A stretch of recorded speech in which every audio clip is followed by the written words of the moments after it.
Did the last daughter of the Russian Tsar truly die in that basement? Or did she escape and live under a new identity?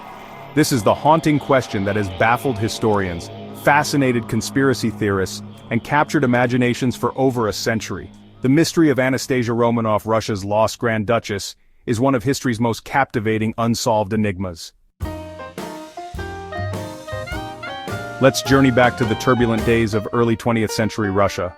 It was 1917, the mighty Romanov dynasty, rulers of Russia for over 300 years, crumbled under the weight of revolution.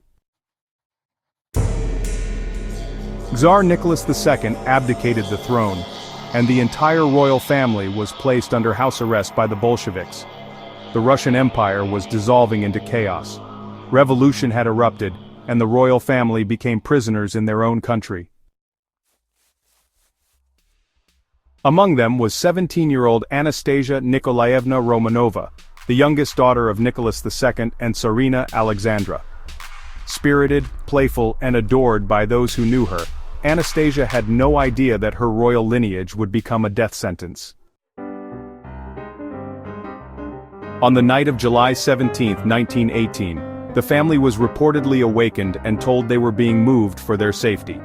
But instead, they were led to a basement in the Ipatiev house in Yekaterinburg. There, according to official Soviet accounts, Nicholas, Alexandra, their 5 children, including Anastasia, and a handful of loyal servants were brutally executed by Bolshevik soldiers. But here's where the mystery begins. In the chaos of that night, conflicting reports emerged. Some accounts claimed the execution was botched, that the gunfire ricocheted off jewels sewn into the daughter's clothing. Others whispered that not all the bodies were found, and curiously, for decades, the remains of Anastasia and her brother Alexei were never positively identified. This sparked an explosion of rumors across the world. Could Anastasia have survived?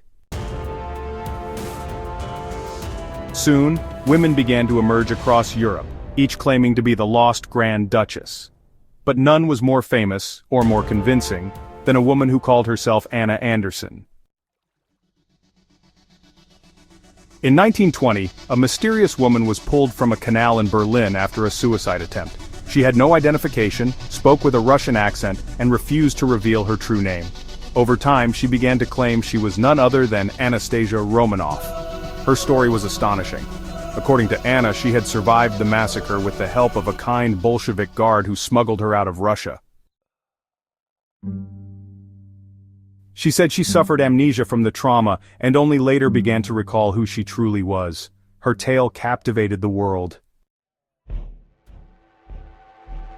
Some Romanov relatives supported her claim.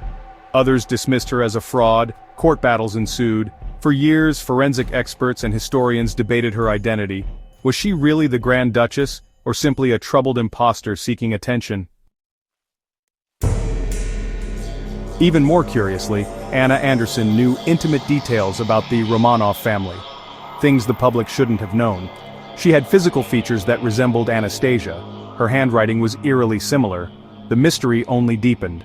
But still, no conclusive proof emerged. Meanwhile, Soviet officials remained silent. They had no interest in fueling imperial nostalgia. The official narrative was that all members of the royal family died that night in 1918. It wasn't until 1991, after the fall of the Soviet Union, that a mass grave was discovered near Yekaterinburg. DNA testing identified the remains of Nicholas, Alexandra, and 3 of their daughters. But you know, Anastasia and Alexei were still missing. The myth endured. Forensic analysis and DNA science continued advancing, and in 2007, a second grave was uncovered. Inside were the charred bones of 2 young individuals. DNA matched them to the Romanovs, believed to be Alexei and one of his sisters. At last, it seemed, the mystery was solved. But not for everyone. Skeptics argue that the remains were just too damaged, that the testing was inconclusive, and that the Russian Orthodox Church never officially recognized the identities. Some folks believe Anastasia's fate was, deliberately covered up. Others insist that Anna Anderson was actually the lost duchess and that her story was suppressed to protect political interests.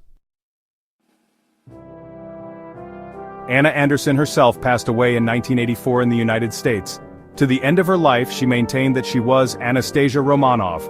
After her death, a tissue sample was tested and compared to DNA from the Romanov line. The results? No match. According to science, Anna Anderson was not Anastasia but rather a Polish factory worker named Franziska Szankowska.